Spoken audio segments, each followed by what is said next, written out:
I'm going to show you a common issue with these 2015 and newer F-150s with the power sliding rear glass. Complaint on this one was water leak at the rear glass.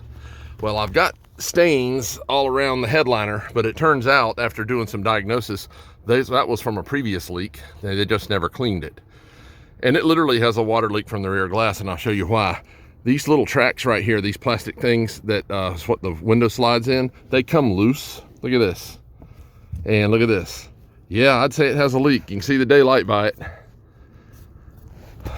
You have two choices. You can replace the whole glass.